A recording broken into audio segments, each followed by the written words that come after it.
Oh, that's loud. And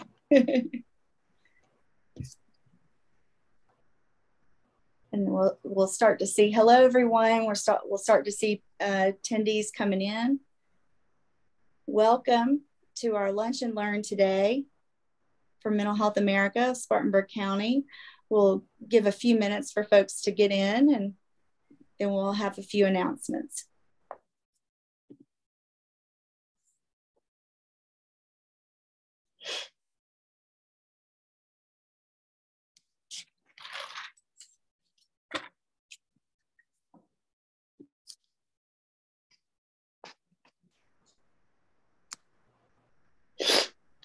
Suppose I'll see if we can get some elevator music for our next one for while we wait. Sounds good.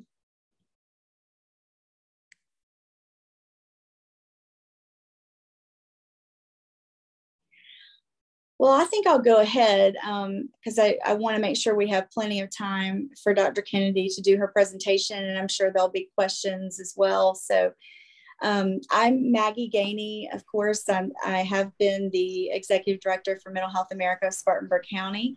I'm on today to let everyone know that I've actually stepped down as Executive Director. Will now be an advisory board member.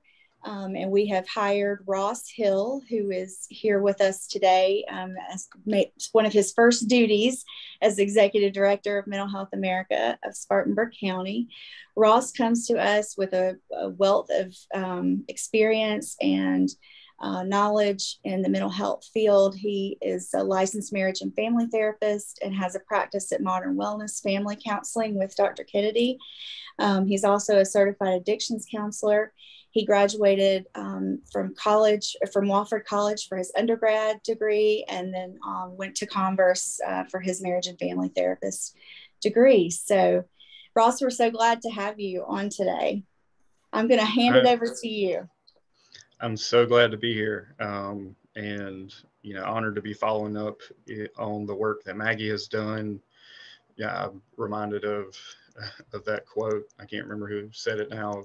I've only gotten where I am by standing on the shoulders of giants that came before me, and it's pretty cool to be here with Maggie, who has done such a great job as executive director so far. And to be honest, I'm very thankful she's staying on the advisory board so we don't lose her as a resource, and to be here introducing my first Lunch and Learn with Dr. Kennedy, who's been one of my mentors since I first entered the mental health field. A couple of announcements before we get started, and I forget.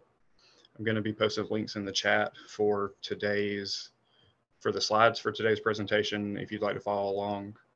We also hope to see everyone at 2 events that Mental Health of America has in the coming months. We have a all-day symposium on October 13th that you'll get the Eventbrite link for in the chat, which is going to be offering CEUs, and we have a number of speakers talking about different topics.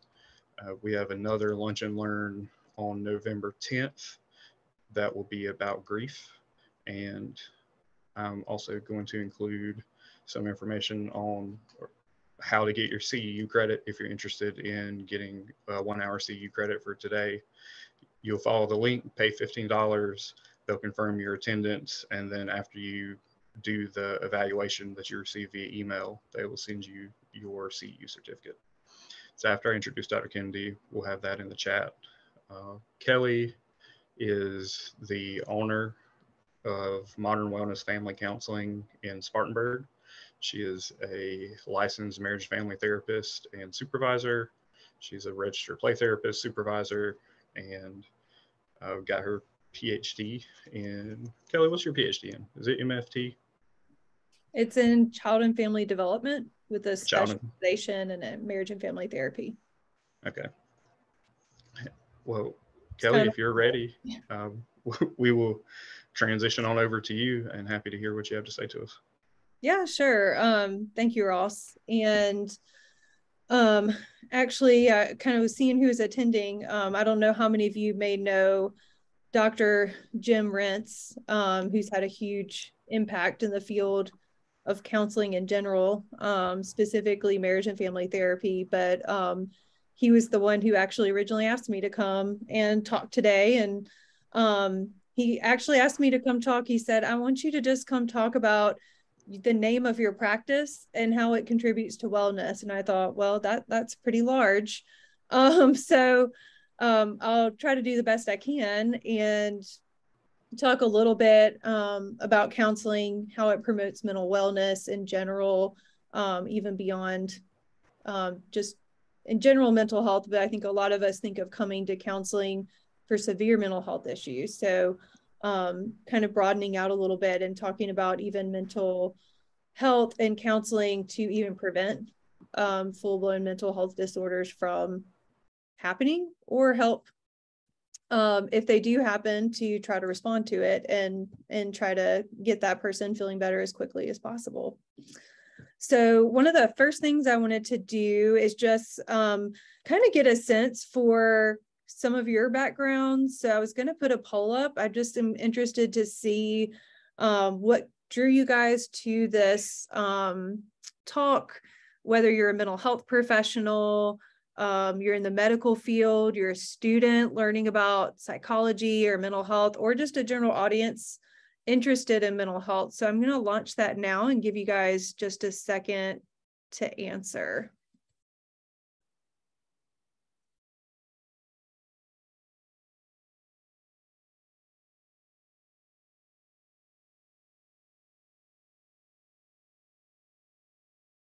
Okay, so I'm not sure if you guys can see what I am seeing, but it looks like about half of you are mental health professionals. Looks like roughly a third of you are general audience, and some medical professionals. Okay, very interesting. Okay, looks like. Kelly, sorry to interrupt you, but yeah, if you wouldn't mind, I sent you that information. If you could copy and paste it into the chat, since we made you host, it's not letting me do it. No problem. Give me just one. It's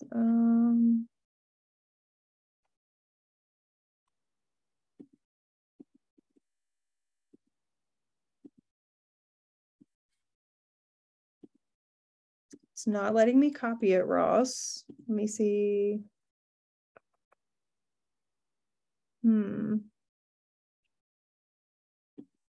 So Ross, it's not letting me hit edit copy on this. Do you want to wait toward the end and make yourself the host and share it? Yeah, that'll be fine. Okay, we can do that way too. Yeah, I'll try to save about 5 to 10 minutes at the end for questions. And I can still see questions in the chat box, so we can make Ross the host at that point. And I'll still be able to see anybody who wants to post or send a chat. Or Ross, you're saying they can't send a chat. Yeah, I think only the host can send and receive chats from everyone. Okay, got it. Okay, so we'll switch that toward the end. So I did want to let everybody know, I know different panelists have different preferences. There is a question and answer function. I'm happy for you guys to post questions. That definitely will help me guide the presentation just based on who's here and what you guys might need from it. So feel free to do that, and I'll kind of stop along the way and check for those. Okay, so I am going to share my screen with you guys. One second.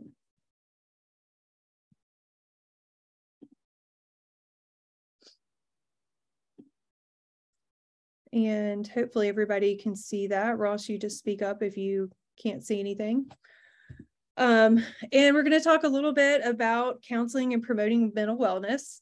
The first thing I kind of like to cover, especially for people who aren't necessarily in the mental health field, is kind of the idea of wellness versus illness. And so just thinking of the idea that illness, whether it's a physical illness or a mental illness, typically is pointing to something that's not going right, or something that's not typical, it's not going well. which is a little bit different than wellness, right? We can all be somewhere different as far as how well we feel, but typically it's not associated necessarily with something going wrong. And so back to Dr. Rentz's originally asking me about, why was my practice named Modern Wellness? It was really to be a little bit more encompassing that someone didn't necessarily need to have something wrong with them to want counseling and want to better their mental wellness. Not necessarily that they had to have an illness to come in. They could have an illness, and that's okay too. But also trying to kind of address some of the stigma with mental health that many times coming in and using a counselor as part of a self-care plan or as part of their wellness plan could be something that was really helpful to them. And then the modern piece just being that, for us, I think the direction that mental health is moving, or it seems to be moving, is more toward an attitude of get help, seek out help. It's okay to ask people for counseling. So hopefully more forward thinking than where things are or have been in the past. So again, wanting to talk a little bit today about, yes, counseling can help with mental illness. There's been a ton of research out there to show that a lot of different mental health disorders have really good outcomes from seeing a counselor and from working on mental health. But also we have a lot of studies now coming out even showing that we have really good outcomes with prevention. We have really good outcomes with even where someone's at. If they don't have a diagnosable mental health issue, they may still benefit from coming in. Very similar to going into a doctor's office just to get a yearly exam, right? Sometimes doctors are able to catch that our blood pressure is a little bit high, might not necessarily be diagnosable high blood pressure, but they're seeing a shift and they want to try to intervene before it gets to that level. Or they see that our blood sugar is a little bit high and we're pre-diabetic and we're going to do everything we can not to be full-blown diabetes. So I think that's part of what we're going to be talking about today. And definitely I'm a huge advocate even for mental health checkups, which we don't really have a lot of support for right now as far as insurance. So but private insurance and other insurances that are state funded, but hopefully maybe we see things go that way one day where we can go in and take a couple inventories to see where we're at as far as some general symptoms. And then we can have somebody come talk to us. I think of going to my physical and someone talking about diet and exercise and things like that.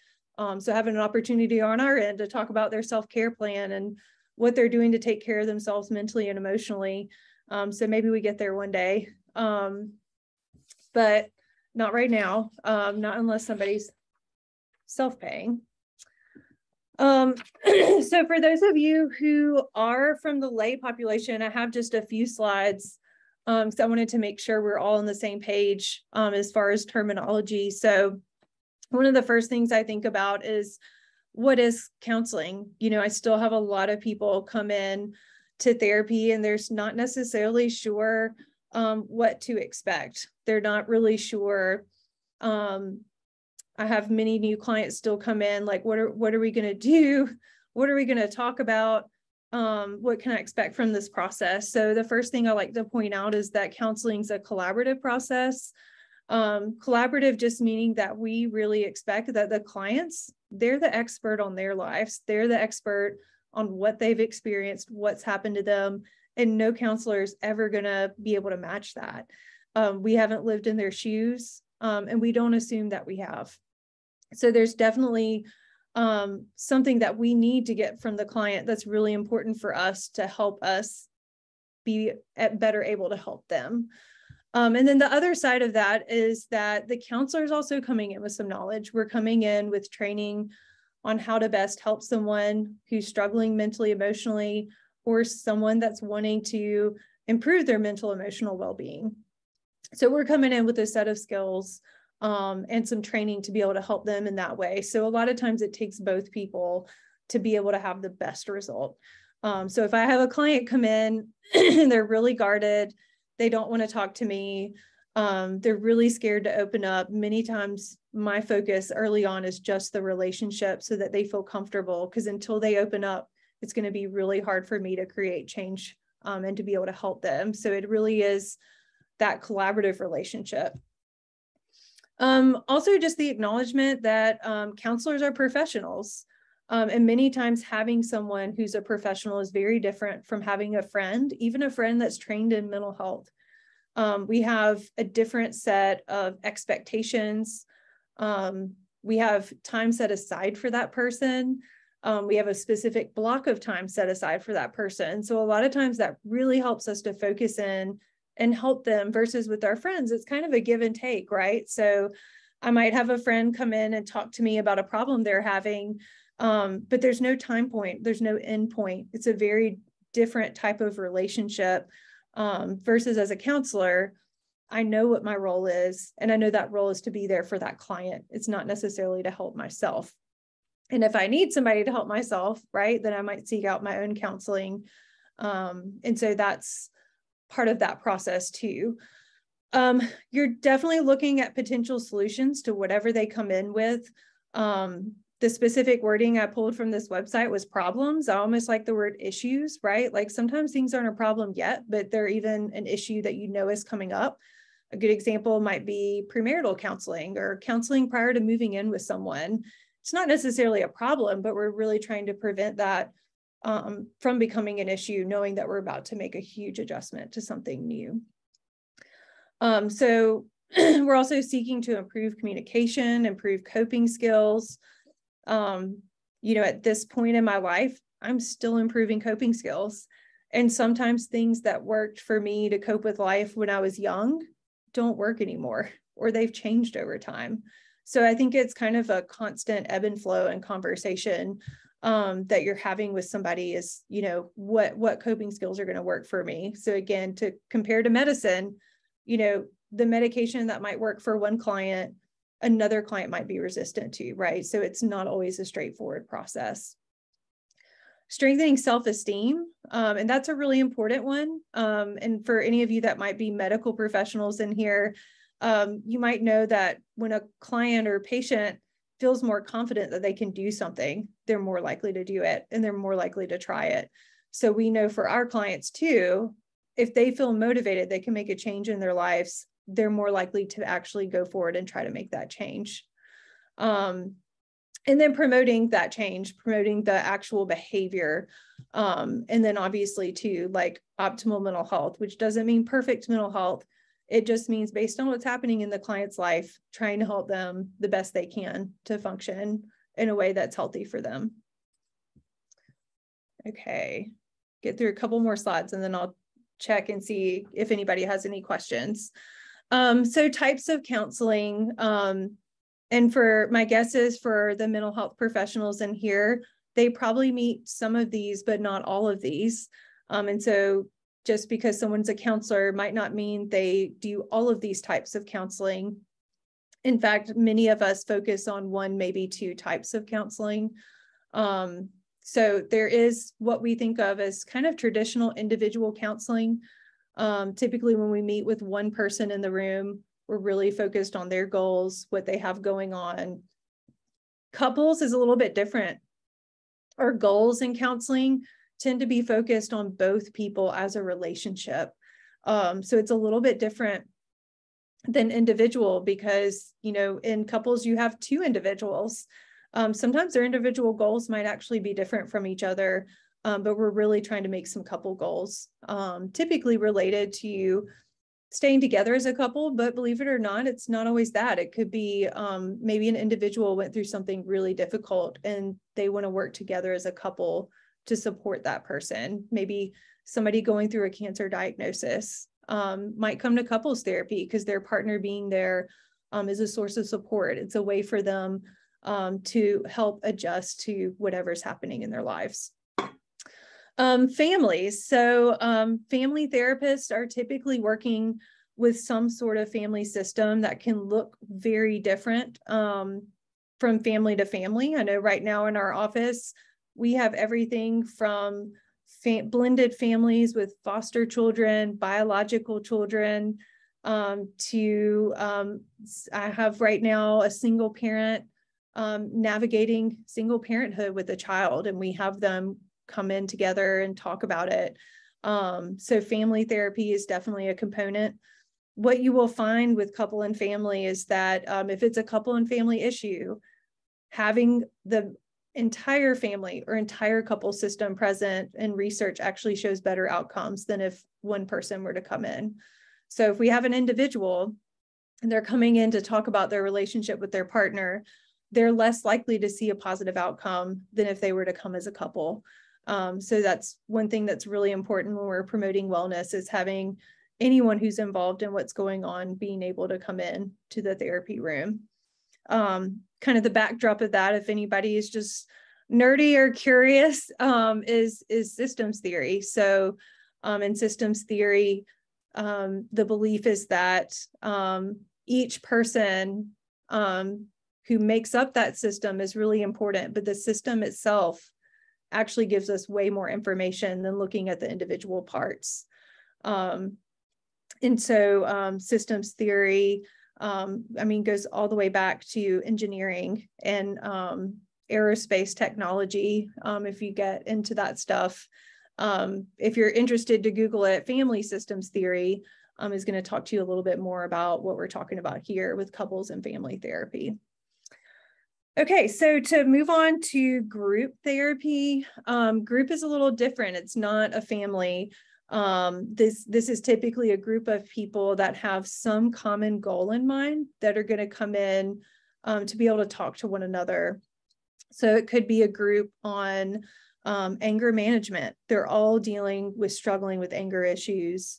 Could be a group dealing with addiction. It could be a group that's a support group for people who've been diagnosed with cancer. It could serve a lot of different purposes. Groups are really helpful because you're with someone that in some way understands what it is that you're dealing with. Also, I just think people in a group can call each other out, right? Because they're going through the same thing. But I also think groups sometimes help you know that you're not alone. So that can be really helpful too. And then play therapy, I put as a separate one. Some of us could couch that into individual therapy or family. But play therapy is specific to children. You can use play therapy with adults, but in general, we're talking about working with young children. And A4, the number 4, pt.org is a great website if you want to explore what play therapy is. But it is a different type of therapy because talk is not the main mode of communication. It's through play. And the acknowledgement that children might not have the verbal ability to talk about what's going on with them the way adults would. So we have a lot of different mediums. You see in the picture down there, they're using sand, and sand is a popular medium for play therapists to have in their room for children to be able to explore something going on in their life. So play is another one of those. And then last one, just kind of some basic information on counseling as it relates to mental wellness, is just that there are a lot of different licensing, a lot of different licenses out there for mental health professionals. And I may not have even captured them all here, but some of the ones I see the most are licensed professional counselors. So LPCs, or some people would just say a counselor. Those people typically have extensive training in individual counseling.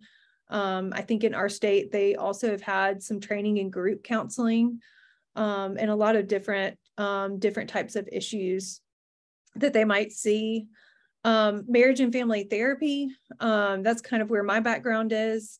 We are trained, kind of a misconception is that we don't work with individuals, but we do. We are trained to work with individuals, but then we have training as well to work with couples and families, primarily using systems theory, so that we were talking about before. So we do work with systems as well. Clinical psychologists. So clinical psychologists do have training as well to do counseling. They do have a good bit of additional training to do a lot of assessment. So they may be even placed in the school systems, doing assessments for IEPs and things like that, that might help make a plan for that student. Social work. So sometimes you have people who may do more community-based social work in a hospital system or something like that. And then some people are licensed independent social workers. So they may also have their own practice. Social workers typically have some extra training in working with community systems, working with nonprofits, things like that. And then finally, psychiatrists. So psychiatrists are medical doctors. So a little bit different as far as training. Most of these others have a master's or a PhD. A medical doctor would have the ability to prescribe, lots of training in assessment and medication management, and some training depending on the program and counseling as well. So just some of that right there. Just to look, I'm just going to check our chat.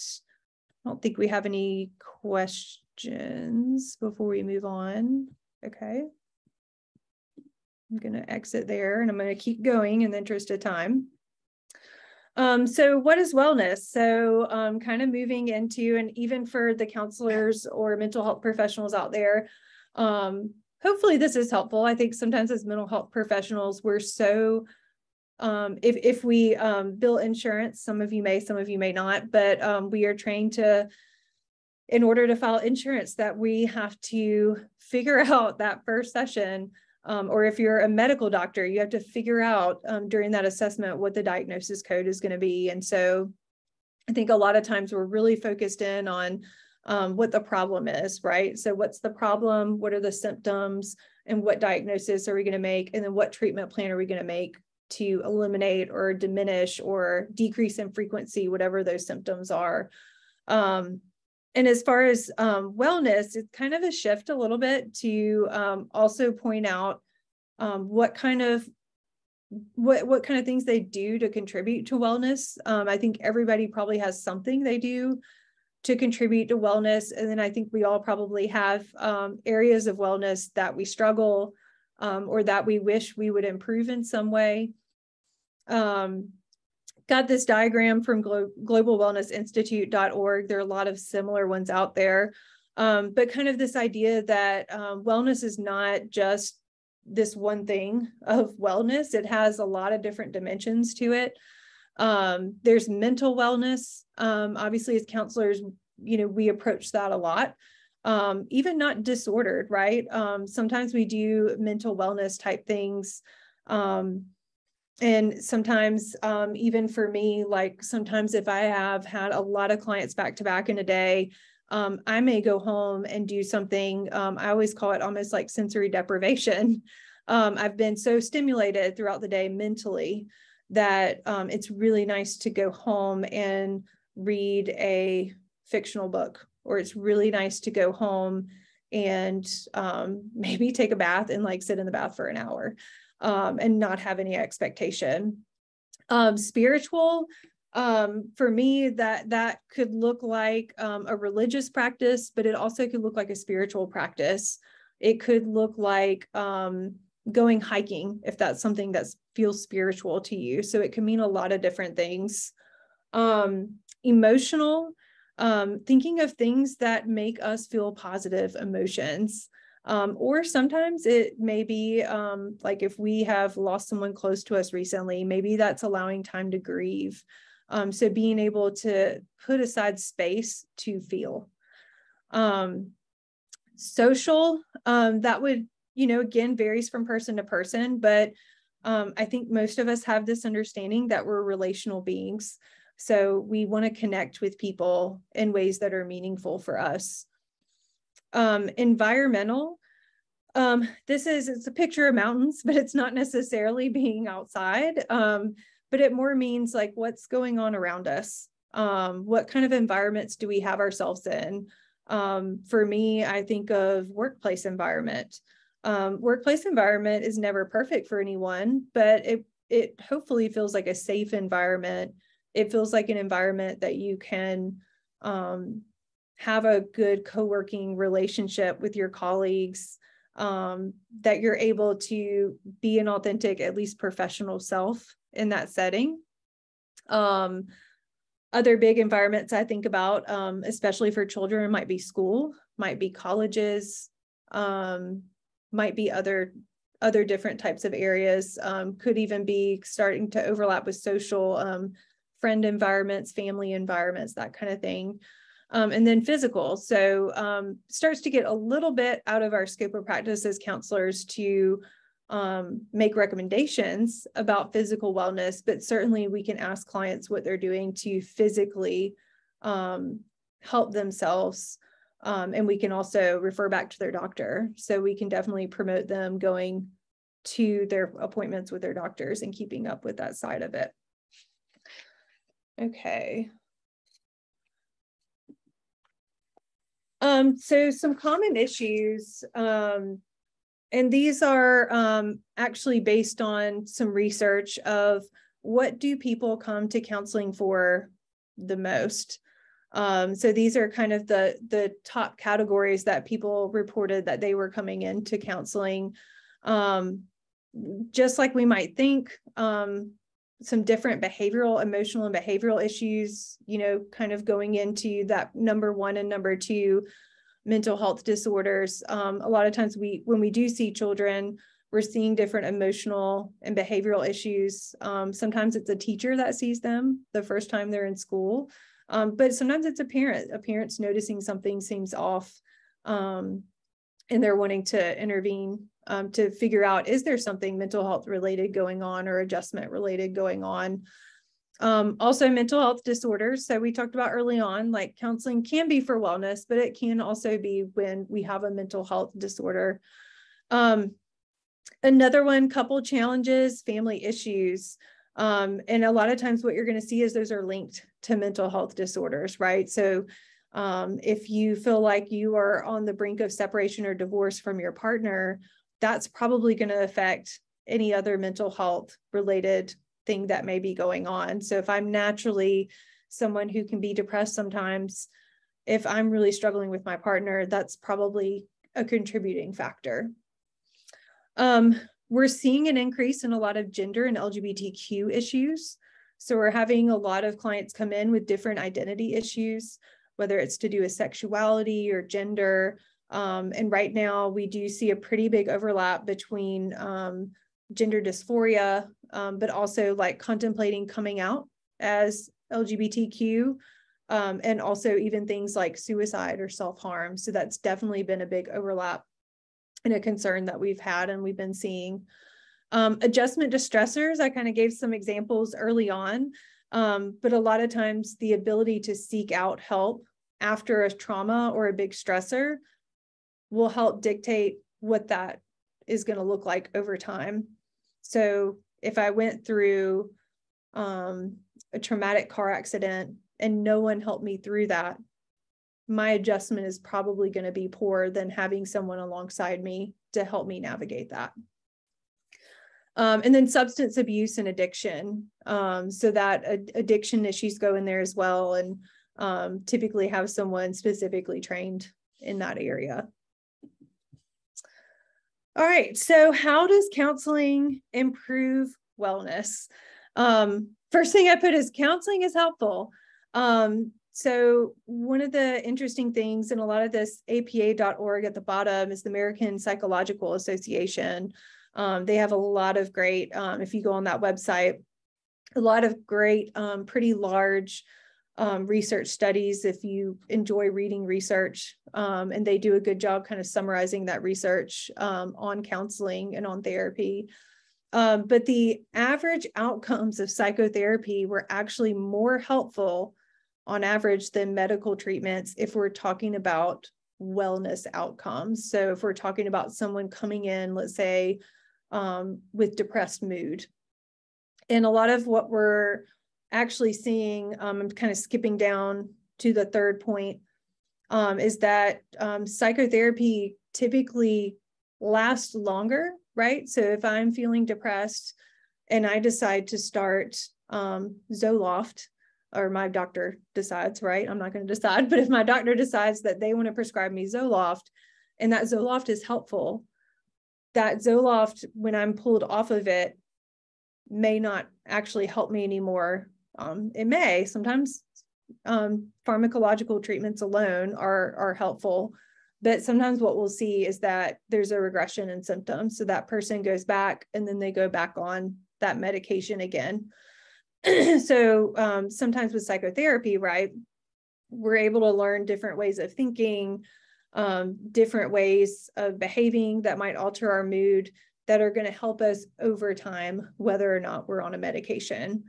And a lot of what we'll see with clients is that they're on a medication while they're learning to do those things. And then maybe over time, if their doctor feels like they're ready, they might start to come off of it, or try to come off of it if they feel like that's appropriate. Psychotherapy rarely produces harmful side effects. So when we're talking about wellness, sometimes I will hear, when we talk about counseling stigma, I will hear people say like, well, I don't know what that counselor is going to say. Like, counseling might mess me up, or it might stir stuff up. Research has shown that that rarely happens. It rarely happens that a client comes in and actually has a regression in their mental well-being. So the risk is very low as far as entering psychotherapy and entering counseling. There's actually kind of cool research. It's several different studies that are cited. And again, if you want to go to APA and look around, you can, that counseling actually reduces disability, morbidity, and mortality. And that wasn't just related to, well, it's related to mental health, but it wasn't just related to mental health outcomes. It was even physical outcomes. Some of my work in graduate school was focused around working with clients with medical issues, which is still something I really enjoy doing. And my dissertation was working with, was talking about self-care in clients with diabetes. And there's a lot of evidence actually to show, as I was doing research in the area, that counseling actually improved diabetes self-care, even diabetes self-care for physical things, how they eat, how you exercise, all those things are related. And diabetes has, I think it's, this is a probably 10 years old research study, so I may be a little off now, but twofold, or you're twice as likely to have depression if you have diabetes, and that does not go hand in hand. If any of you felt depressed before, you're typically not motivated. The last thing you're thinking about is healthy eating. A lot of times you're just trying to function day to day, which does not go well with diabetes care. Diabetes self-care is pretty intense, and it takes a lot of discipline. And it's hard because our culture doesn't necessarily support it. We try to, but it can be hard. One of my clients told me, who had diabetes, that the hardest thing for her is that her family doesn't deal with that issue. So when she goes to Sunday dinner and there's no healthy option around her, she struggles. And even when she does, you know, like, okay, I'm going to control portions. Maybe I'm even going to bring some of my own food. Try to make sure my glycemic index doesn't get too high. People point out to her that she's not eating enough, or didn't you enjoy the food? Even if they know she has diabetes, right? So like, those are all the types of issues that we might be talking about in therapy that they may not have time to talk about with their doctor. Hopefully they're talking about it with their doctor, but it's a complicated issue. Sometimes it needs more time and more space to process it. Improves work functioning. And most of you probably know this, right? But if you feel better at work, you're probably more likely to feel like you don't have to take time off, that you can focus better on the job and those types of things. And obviously decreasing psychiatric hospitalization. One of the really cool things in Spartanburg County is the HOPS program that really works to take some of those clients that are seeking out emergency care and trying to get them mental health services earlier to try to prevent that from happening.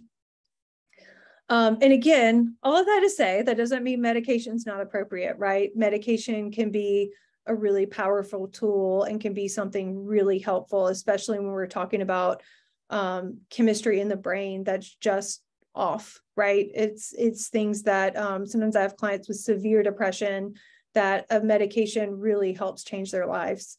So that's definitely still there. Okay, we've got a question, so I'm going to go to that from Emily.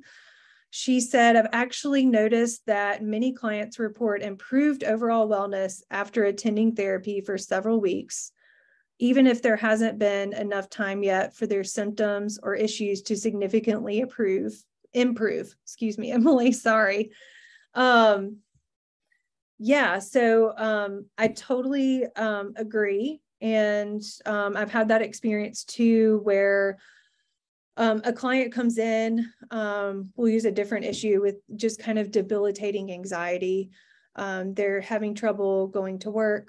They're closing their door at work. They're disengaged from their coworkers, struggling to collaborate, trying to make it day to day. They've been maybe even taking off work because there have been times they've had a panic attack and they just can't get to work. Sometimes even coming in and just talking to somebody about it. It hasn't gotten rid of the panic attacks yet. It hasn't necessarily it's not a magic wand. It didn't eliminate their anxiety, but just coming in and talking about it has said that it created hope, or it created the possibility that somebody would understand or talk to them. And it might even work on that piece of like self-efficacy or self-esteem, like maybe I can do this, like maybe this will be helpful and help motivate them. So great comment, Emily. Okay. Let me keep going. Check my time. Okay. So some different skills. These are some different things that I see people learn in counseling that in general we find are linked to mental wellness, whether or not somebody's dealing with a mental health disorder. A lot of times people think coping skills and communication. I do think those things are super common. And those are things that we teach in counseling. Some things that people don't always think of, social skills. I see a lot of teenagers in my practice, and I have people navigating how to relate, how to make friends, how to cope with betrayal from friends, and how to navigate difficult situations. And so being able to work with them on those things many times helps them carry it throughout life. Coping skills, of course, we've talked about that. Insight about their identity and who they are. Again, this could be teenagers, but I even see this in adulthood. Sometimes I have someone coming in that is contemplating changing jobs, changing career fields, or maybe they're rethinking their identity as far as their friend group, or things that interest them, maybe things that used to interest them, they feel like they've grown out of, and now they're looking to have something else to fulfill that box of wellness, as far as activities and hobbies and leisure. Emotional skills. So I try to say in counseling that sometimes emotions don't scare me, but sometimes behaviors scare me, meaning I can be furious about something and I can see someone furious in session, and that fury itself is not scary. It's not a bad thing. In fact, it may make total sense based on what they're going through in life right now. But it's about being able to control that emotion so that the behavior as a result doesn't make it worse.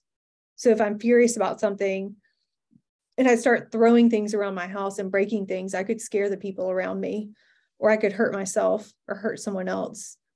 Versus if I'm furious and I decide instead that I'm going to like just rock out to some punk rock music in my car, or I'm going to go on a really hard run, like, and try to get some of that energy out, likely I'm going to learn to deal with those emotions in a different way.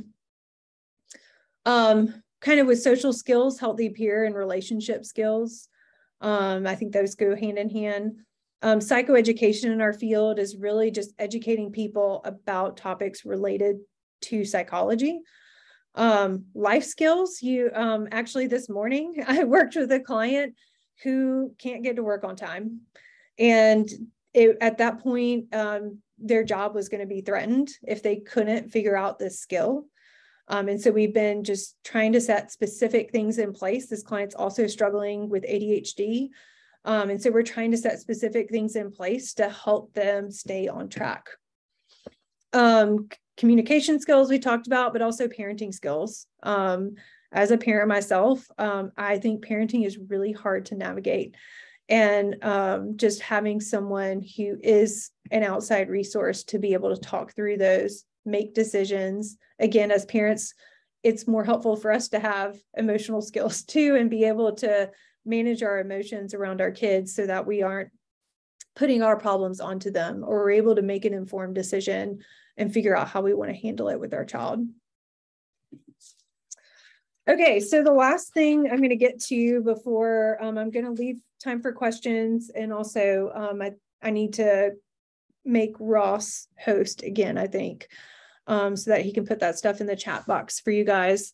Was just, if you're kind of from the lay population, you're thinking today, like, I'm kind of interested in seeing a counselor, or I have a lot of people reach out to me about finding a counselor. Maybe you're hearing this presentation and you're thinking, gosh, like, I really think counseling might be for my friend, or I really, as I hear Kelly talking about social skills, like, I'm really thinking about this person.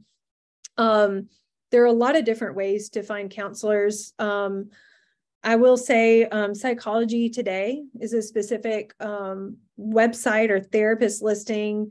What I like about that site is that they actually verify the mental health professional or medical professional's license before they're allowed to be on that listing or directory. So you already know that you're going to have a licensed professional that you're contacting.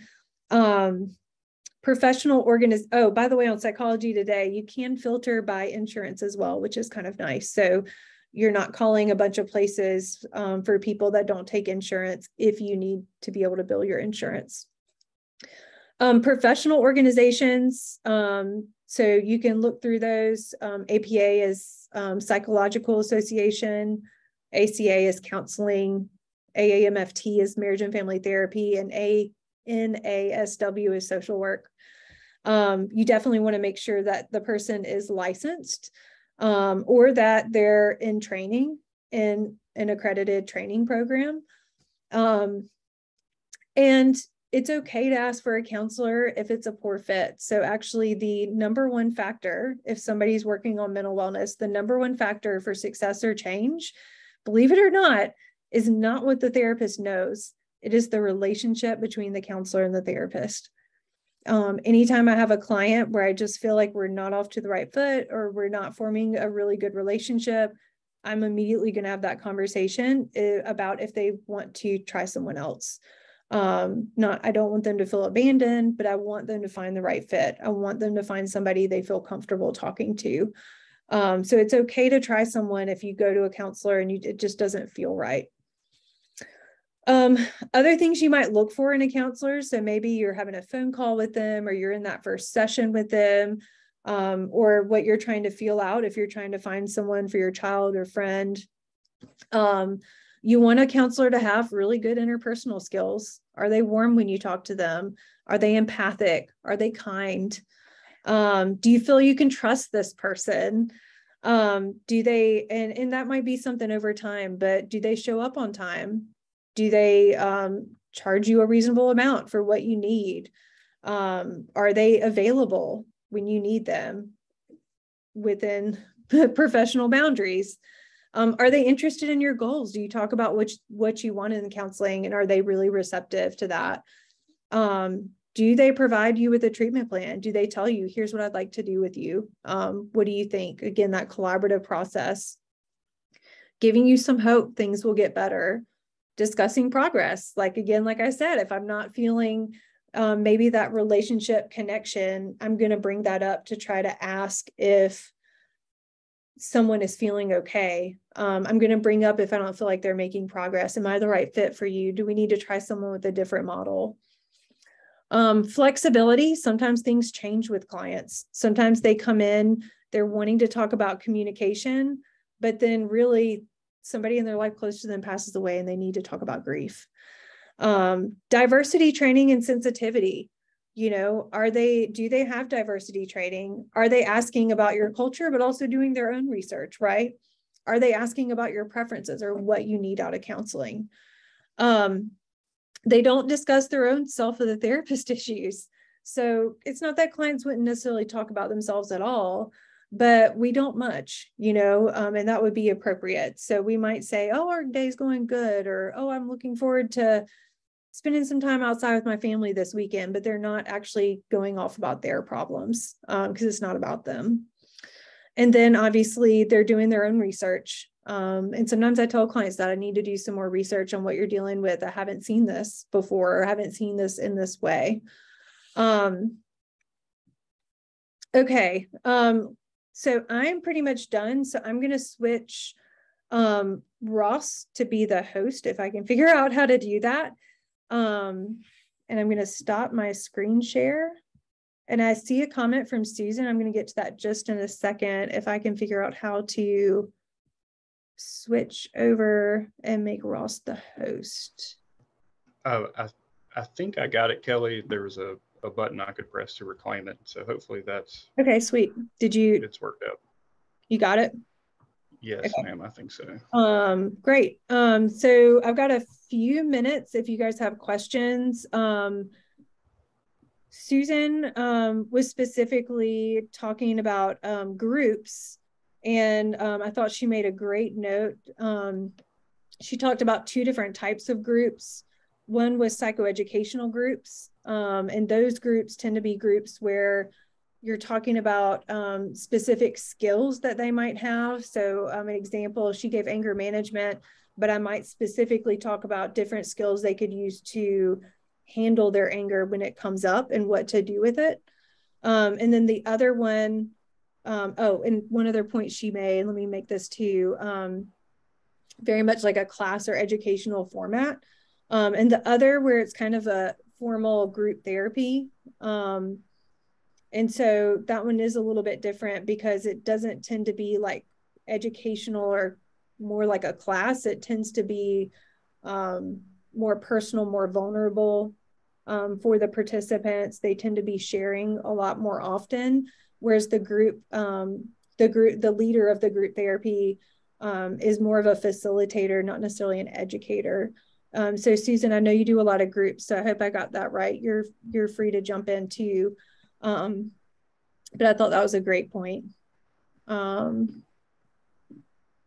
Anyone else with any questions?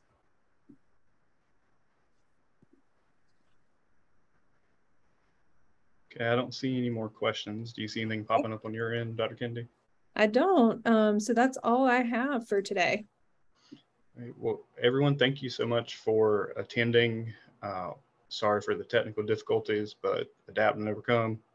I pasted in the information in the chat that I was trying to share earlier with today's slides, if anyone would like to download it, the links to register for our next Lunch and Learn, which will be November 10th, and our in-person mental health symposium on October 13th, which the Eventbrite link has details, but we'll be in Spartanburg in person during the day. And that bottom link has where you can go to complete the CEU process, pay your $15. They'll email you the survey evaluation that you need to complete, and then you'll receive your certificate via email. If you all have any questions about the process or anything else that we do at MHA, please don't hesitate to reach out and contact us. You can find contact information on our website. My email address is info@mhaspartanburg.com. And as we said before, Dr. Kennedy is the owner of Modern Wellness Family Counseling in Spartanburg and Greenville, and they have contact information on their website as well. Hope you guys enjoy the rest of your Thursday and hope to see everyone soon. Thank you again, Kelly.